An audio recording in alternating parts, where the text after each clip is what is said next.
Hi అండి. Welcome back to మీకోసం healthy and tasty. ఈ వీడియోలో హెల్దీ రెసిపీని షేర్ చేసుకోబోతున్నాను. ఈ రెసిపీని తెలుసుంటే మీరు ఎలా చేస్తారో కామెంట్ చేయండి. లేదా మీరు వీటితో ఎలాంటి రెసిపీస్ ట్రై చేస్తారో కామెంట్లో చెప్పండి. ఫస్ట్ అయితే వీడియోని స్కిప్ చేయకుండా చివరి వరకు చూడండి. రాడిష్‌తో రెసిపీ అనేది స్టార్ట్ చేయబోతున్నాను. ఫస్ట్ ఇక్కడ నేను 2 రాడిష్‌లని తీసుకొని పీల్ చేసుకుంటున్నాను. ఇలా నీట్‌గా వాష్ చేసుకొని పీల్ చేసుకోవాలి.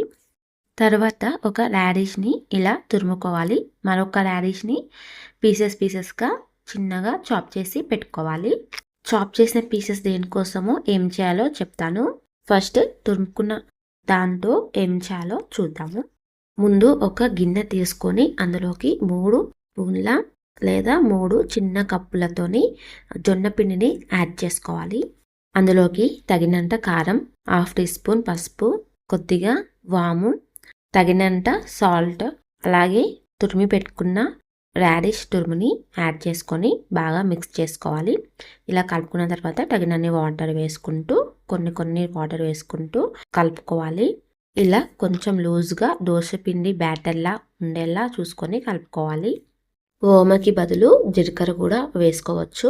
ఓమ వేయడం వల్ల మంచిగా డైజెషన్ అనేది అవుతుంది. బ్యాటర్ని ఈ కన్సిస్టెన్సీలో కలుపుకున్న తర్వాత స్టవ్ ఆన్ చేసుకొని ప్యాన్ లేదా తవ్వ పెట్టుకోవాలి.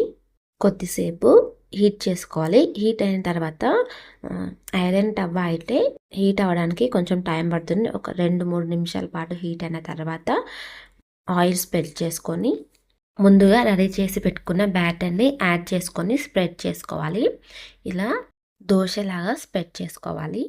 ఇప్పుడు దీన్ని 5 మినిట్స్ పాటు కుక్ చేసుకోవాలి. లో ఫ్లేమ్లో కుక్ చేసుకోండి. హై ఫ్లేమ్లో పెడితే మాడిపోతుంది, లోపల సరిగ్గా కుక్ అవ్వదు. లో ఫ్లేమ్లో కుక్ చేసుకున్నట్లయితే లోపల నుంచి పై వరకు బాగా కుక్ అవుతుంది, క్రిస్పీగా కూడా అవుతుంది. ఇలా కుక్ చేసుకున్న తర్వాత టర్న్ చేసుకోవాలి. బ్యాక్ సైడ్ టర్న్ చేసుకొని ఇంకో 2-3 నిమిషాల పాటు కుక్ చేసుకోవాలి. ఇలా కుక్ చేసుకున్న తర్వాత పక్కకి వేరే ప్లేట్లోకి తీసేసుకోవాలి. మరి కొంచెం తవపై ఆయిల్ని స్ప్రెడ్ చేసుకొని మిగిలిన పిండిని అంతా కూడా ఇలా దోశలాగా స్ప్రెడ్ చేసుకోవాలి. బాగా కుక్ చేసుకోవాలి. 2 వైపులా బాగా కుక్ అయిన తర్వాత టర్న్ చేసుకొని వేరే ప్లేట్లోకి తీసేసుకుంటే అంతే. రాడిష్‌తో మంచి హెల్దీ అట్టు అనేది రెడీ అయిపోతుంది. పిల్లలు ఈజీగా తినగలుగుతారు. పెద్దవాళ్ళు కూడా ఎవరైనా సరే ఈజీగా తినగలుగుతారు. చాలా టేస్టీగా కూడా ఉంటుంది. ఇప్పుడు దీనికి కాంబినేషన్గా చట్నీని ఎలా ప్రిపేర్ చేసుకోవాలో చూద్దాం. స్టవ్ ఆన్ చేసుకొని కడాయి పెట్టుకొని అందులోకి తగినంత 1 టేబుల్ స్పూన్ లేదా 2 టేబుల్ స్పూన్ల ఆయిల్ వేసుకొని అందులోకి కొన్ని ధనియాలు, హాఫ్ టీ స్పూన్ ధనియాలు, కొద్దిగా కరివేపాకు, ఆనియన్స్, ముందుగా కట్ చేసి పెట్టుకున్న రాడిష్ ముక్కలను యాడ్ చేసుకోవాలి. తర్వాత వీటిని 2 నిమిషాల పాటు కలుపుకుంటూ మగ్గించుకోవాలి. తర్వాత అందులోకి కొన్ని కారానికి తగినంత పచ్చిమిర్చి వేసుకొని, అలాగే టమాటోస్ 2 టమాటో కట్ చేసుకొని వేసుకొని, హాఫ్ టీ స్పూన్ పసుపు, టేస్ట్కి తగినంత సాల్ట్ వేసుకొని మగ్గించుకోవాలి. బాగా కుక్ అయిన తర్వాత స్టవ్ ఆఫ్ చేసుకొని ఒక ప్లేట్లోకి వేసుకొని కూల్ అయిన తర్వాత మిక్సీ పట్టుకోవాలి. ఇలా స్మూత్గా గ్రైండ్ చేసుకుంటే అంతే. టేస్టీగా నచ్చితే పల్లీలు వేయించుకొని లేదా పల్లీల పౌడర్ని వేసుకొని గ్రైండ్ చేసుకుంటే రాడిష్ టమాటా చట్నీ రెడీ అయిపోతుంది. ఇలా చేసుకొని టేస్టీగా తినండి. పిల్లలకు లంచ్ బాక్స్లోకి కూడా పెట్టొచ్చు. లంచ్లోకి, డిన్నర్లోకి, బ్రేక్ఫాస్ట్లోకి ఎందులోకైనా టేస్టీగా ఉంటుంది. ఎప్పుడైనా చేసుకోవచ్చు. దీనికి ఈ చట్నీ కాంబినేషన్ చాలా టేస్టీగా ఉంటుంది.